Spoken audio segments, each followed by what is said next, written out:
there, beautiful movie lovers. My name is Louis, aka Movie Venom, and today we're talking about Daniel Kaluuya's directorial debut, The Kitchen, and I desperately need a haircut. Jokes aside, though, I was excited for this because this was Daniel Kaluuya's directorial debut, though it is also directed by Kaluuya Tavares. Sorry if I pronounced that wrong, but still, I was excited because I wanted to see what Daniel Kaluuya had on what he could do with directing. I mean, genuinely, as an actor, he is genuinely one of my favorites, or at least one of my favorites for when it comes to now. I mean, him in things like Across the Spider-Verse.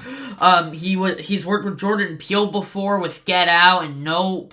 He was in Black Panther and many more, and I really love him as an actor, and I wanted to see on what he could do as a director. And definitely, after watching this movie, you can tell how much talent he had behind the camera, and for some reason I thought he was the main character in this movie. I am sorry for being an idiot, but still, you can really tell how much he was very passionate about this project, and definitely that is the best aspect of this movie. You can tell how much he really cared about making it and how much he really wanted to tell it. Even though we have gone dystopian movies before, stuff like Maze Runner or The Hunger Games, this one is definitely the most grounded, but still, those two are also grounded. But still, this is technically kind of like a political drama with, in a dystopian setting, and even though stuff like The Hunger Games was that, still, I do think that this did it really good. In fact, I think this is the best setting for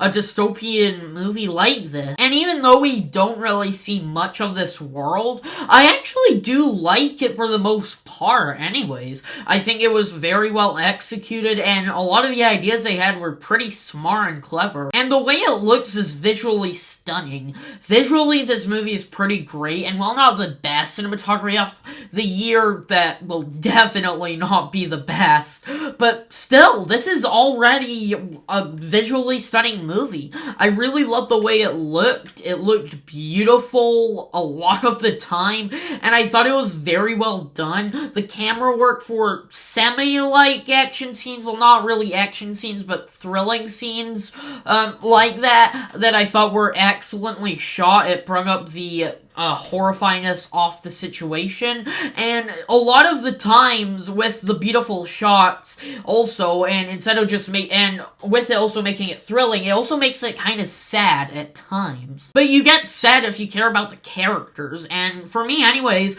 I did like these characters. They have an excellent dynamic with each other, and they were overall pretty interesting. Izza, who is played by Kane Robinson, does an excellent job as this character. You can tell how much tragedy he has, even though you don't really hear a lot of his past. But even with that, it does execute his character in a very well way, and I really loved his character. It had a lot of depth to him and a lot of character development, and, well, maybe character development wouldn't fully be the right word, but still, I do think he was a well-written character overall. And Benji, who is played by Jedi Bannerman, I am very sorry, I definitely pronounced that wrong, but still, who also gives a great job as this character as well, who, in of itself, is kind of like Izza before, also, like I said, but even with that, he also does have the same amount of depth as well. And like I said, we do get a lot more of his backstory, but even with that, it isn't that very well told. Well, not very well told, but as in, it's not really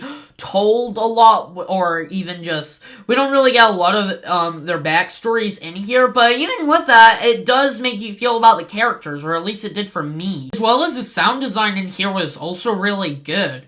The sound of this movie was incredible, with many other thrilling scenes in of itself made it more kind of gut-wrenching, not really that kind of terrifying, but still, it was overall pretty well done with the sound design. I loved it. Though definitely with issues, there are some cliched parts in here, but it didn't really bother me that much. Though by far the biggest issue in here is by far the pacing. And I'm not saying it's kind of like Sound of Metal where I did think it was alright. It was kind of painfully dreadful to watch with how slow it was. And while I do think the pacing itself with its slow pacing was well used, for the most part anyways, it kind of runs slow and becomes a generic Netflix movie that genuinely kind of feels like at times it was made by a Netflix AI. I'm not saying it was. I'm not saying it's the kind of movie that would have been written by AI, but it feels like it's the kind of movie that would have scenes from Netflix AI. And by that, I mean with the pacing, I felt like I was going off track there. Though, even though this is short, it does feel a lot longer. In fact, I checked the time at one point and it was 30 minutes in, and it felt painfully slow at times. Though, even with that, like I said, at times it was very well used, but still. So, overall, anyways, I really enjoyed The Kitchen. I thought it was a pretty good dystopian movie, and I would recommend it if you are a fan of Daniel Kaluuya and want to see him directing movies, and I honestly can't wait to see on what he does next. I like these two characters, it was visually stunning, and I overall would recommend it. It's on Netflix now, and while not really a perfect movie by any means, I would still think that this is a good movie enough. So overall anyways, I give The Kitchen a B-. So those are my thoughts on The Kitchen. What did you think about this movie? Did you love it, hate it? Let's agree, disagree down below in the comments. Come and tell me. My next review will be for The Zone of Interest. I am very excited to watch that and review it. I have been desperate to see it, and finally, yay. But anyways, yeah, I hope you enjoyed this review, and as always, stay awesome.